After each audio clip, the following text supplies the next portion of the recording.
The number one question I get from people who are about to step into retirement is, what should my asset allocation be? What's the best mix for my portfolio? Is it traditional 60-40? Is it 70% stocks, 30% bonds? Is it somewhere in between? More risk, less risk? And I get it. It's your life savings, right? You want to measure twice, cut once. You absolutely want to get it right. What I can tell you after working with hundreds of people to and through this retirement transition over the years is that exact mix actually matters quite a bit less than you might think. And there are other factors that are far more important when determining whether your money's going to last you over the full course of your retirement. And we might be planning for like a 30-year time span, maybe more, maybe a little bit less. So in this video, we're going to go over some actual data with some real numbers and compare a couple different asset allocations. And I'll show 3 different determinants that actually can matter quite a bit more than what your precise asset allocation is. So let's do a side-by-side comparison then. If you take all the stock market historical data you can get your hands on, reliable data starts here at basically the late 1800s. Pretty much any 30-year period that you're going to look at is going to tell you that stocks return on average around 10% per year, give or take maybe just a little bit. So let's assume that our stock portion of our portfolio will grow at an average rate of 10% per year. Let's assume that the bond portion of our portfolio will grow at 4.25% per year. That's a reasonable assumption based on where interest rates and so forth are today. So if we have a portfolio that consists of 60% stocks and 40% bonds, well, you can do the math yourself. Our expected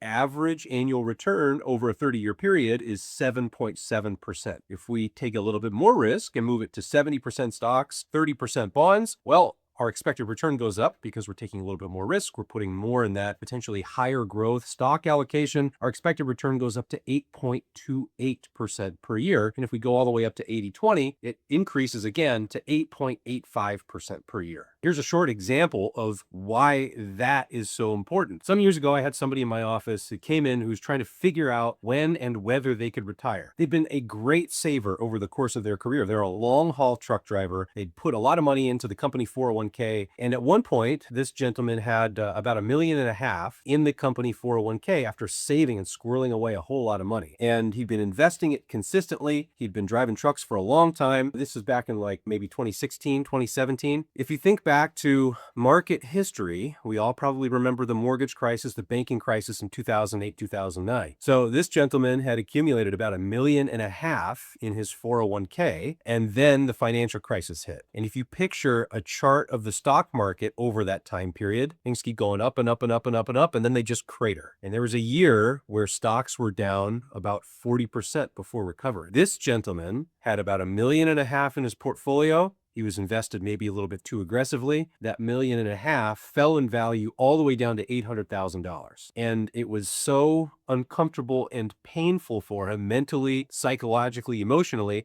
that he sold everything and he just kept it all in cash. And that was in 2009. I was talking to this gentleman in 2016, 2017. And what happened after that banking crisis? Well, there was a huge rebound. If he would have been able to stick through it for a couple of more years, he would have been right back to where he'd started, but he missed that rebound. And at this point, based on his needs, his spending, his family, his profile, he didn't know whether he could retire. I didn't know whether he could retire either. He was going to have to continue working for at least a few more years in order to put the pieces of this puzzle together in a way that would work for his financial plan. So yes, it does matter whether our asset allocation is 80-20 or 70-30 or 60-40, but we're never going to get those average returns every year. And it's far more important that we have an allocation we can stick with over the long term. Because if we're taking too much risk, so much so that we can't wait out a bad stock market and we potentially miss a rebound when markets correct, that can absolutely blow up your financial plan. And unfortunately, it did for this gentleman. So now let's take it one step further. Let's assume that we start with a $1 million portfolio and we need to distribute $50,000 a year from that portfolio in order to meet our expense needs. So this is a 5% distribution rate. We can argue about whether that's tenable or safe over the long term, but that's a subject for another day. So we're going to start with a $1 million portfolio. We're going to take $50,000 a year out of it, and then we're going to increase that distribution by the rate of inflation, which we're going to assume is 3%. So in year one, we take out $50,000. Then in year two, we increase that by 3% to give ourselves a little bit of a raise for inflation. Well, if we get average returns every single fiscal year, we proceed with that fact pattern, then if we have a 60-40 portfolio that produces 7.7% per year, at the end of a 30-year retirement, we're left with about $1.4 million. If instead we have a little bit more in the growth bucket, that 1.4 goes up, our portfolio has better returns. It means we wind up with a little bit more at the end of the 30 years, but it goes up from 1.4 to 2.2 million. Is that a substantial difference? Sure, but it might not be as substantial as we might have expected. And if we go up to 80-20, sure, it goes up again all the way to 3.1 million at the end of this 30-year retirement horizon. Here's the thing, and you probably all know where I'm going with this next. Over a 30-year retirement period, we're probably never going to actually get 7.7% or 8.28 or 8.85%. That might be our long-term average expected return, but we're going to have good years and have returns greater than that. We're definitely going to have bad years where the markets collapse. We lose value in our portfolio. That's not a bug of the market and the system. That's a feature. That kind of risk and the fact that the markets correct and crash every now and then is the precise reason that we get 10% per year out of our stock investments on a long-term basis. And yes, I admit there is a substantial difference between 1.4 million and 2.2 million if we invest a little bit more in stocks, and then 3.1 million if we go all the way up to 80% stocks and 20% bonds. But what matters far more is our ability to stay consistent with our investing and make minor adjustments along the way. Now, the other thing that we need to consider here is we probably need to take a little bit of risk. We probably need some growth out of these assets, out of this retirement portfolio in order to keep up with inflation. So on one end of the spectrum, we want to make sure that we're not taking so much risk that we're not going to be able to stay consistent through a scary or uncomfortable market. But on the other hand, most people need a little bit of growth just to keep up with inflation over time. And in our example earlier, we used the hypothetical rate of 3%, which is about where the reported rate of inflation is right now. That might be a little bit too high. That might be a little bit too low, but it's fair for the time being. We probably can't keep the entire portfolio in a savings account or in CDs or in the checking account either, because for most people, the cost of the stuff that we need to buy, healthcare,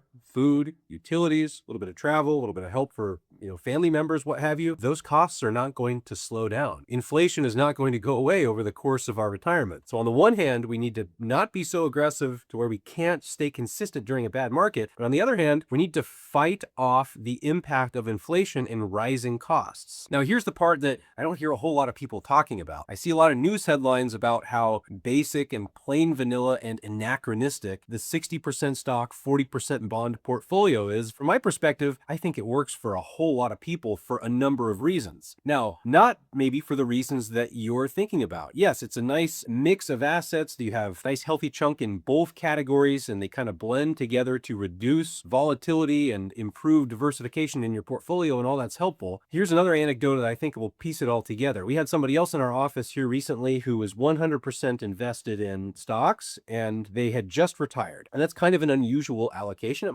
might be okay for them. We don't really know that yet. But their comment about why they didn't have bonds in the portfolio was, well, we had bonds for a couple of years. They didn't do anything for us, so we got rid of them. Well, we should not expect bonds to move mountains in terms of returns. The reason that we have bonds in the portfolio, the reason why the 60-40 portfolio worked for so many people is by having some bonds, that's what you can sell in a bad market to give your stocks time to recover. So if we get that 7.7% or 8.28% every single year over a 30-year retirement, well, we don't need to worry about this at all. But that's not how reality works. In some years, the market returns are going to be great and far above our expectations. In other years, we're going to have very poor returns when the market's correct, just like a gentleman experienced in 2008 and 2009. The whole point is that by having bonds, and I like to think of it as maybe, 2 or 3, maybe 4 years of living expenses in bonds as part of your portfolio. When you hit that bad time in the stock market, with the stocks, we're trying to buy them low and sell them high, right? That's kind of the whole point of investing and the whole reason that we're going through this exercise. We want to buy them low and sell them high. So if we hit a bad market year and things correct and the value of your stocks falls, well, the 40% bonds that you have in the portfolio are there to pay your living expenses. You can take money out of the bonds and simply give your stocks more time to recover. And if you look at market history, there's one bear market that has lasted more than 3 years, and that was the Great Depression back in the late 1920s and early 1930s, before we had a lot of the structural systems that we have in the marketplace today, like the FDIC, the SIPC. Federal Reserve was kind of in its infancy. It's an entirely different landscape today. So the 60/40 portfolio, don't just throw it out because it's too boring or plain vanilla. It works really well in a lot of circumstances, not just from a diversification standpoint, but because you have enough in bonds that you can rely on that bond income. You can sell some of the bonds just to give your stocks some more time to recover. So the three things that we need to think about, more importantly than is it specifically 60/40 or 70/30? Yeah, the more risk I take over the course of my retirement, the more I'll probably be rewarded for it over the course of my retirement. Where do we sit? Well, here are the three things that we need to consider. Number one, am I taking so much risk that I'm not going to be able to stay consistent with my investing during a down market? Because not able to stay consistent, that's a good sign that we're taking too much risk. So how did this asset mix perform during the worst times in market history, during the mortgage crisis, during COVID, during 2022 and 2023 when the market wasn't so good? If that possibility of your portfolio being down by 10, 15, 25% is too great, well, that's a pretty good barometer that you need to take a little bit less risk. Number two, am I taking enough risk to fight back the impact of inflation long term? And then number three, do I have at least a couple years of my living expenses in bonds so that I can allow a bad stock market to resolve itself and appreciate back to what those stocks were worth previously? We want to buy low and sell high. Now, if you're watching this and you're wondering whether your portfolio is optimized for your needs, not just from an asset allocation standpoint, 60/40, 70/30, 80/20, any of that stuff, but distributions, cash flow, tax situation, this is what my team and I in our office do all day, every day. There's a link in the description. You can book a call with us, grab a few minutes on our calendar, and we're happy to walk through the finer points of this stuff with you one-on-one. So the bottom line with all this is I wouldn't lose a whole lot of sleep over the exact numbers of, is it 60/40 or 63/37 or 69/31? What is far more important is taking an appropriate amount of risk that you can stay consistent with. What's far more important is your behavior, how much you're taking out of the portfolio, and taking enough to fight back inflation, but not so much that you're not going to be able to stay consistent over time. That's the whole idea. Now, one addition to this whole equation that matters that we didn't even get into at all today is the tax situation. When and how you take money out of the accounts, what's your tax situation, how much of those distributions are you actually going to keep, not just now, but over the rest of your life, that matters too. There are some strategies that work really, really well to mitigate lifetime taxation. One of them we've talked a lot about on the channel is Roth conversions. Stick around, make sure you watch this next video because we go over some specific case studies of when and how that might be a good idea.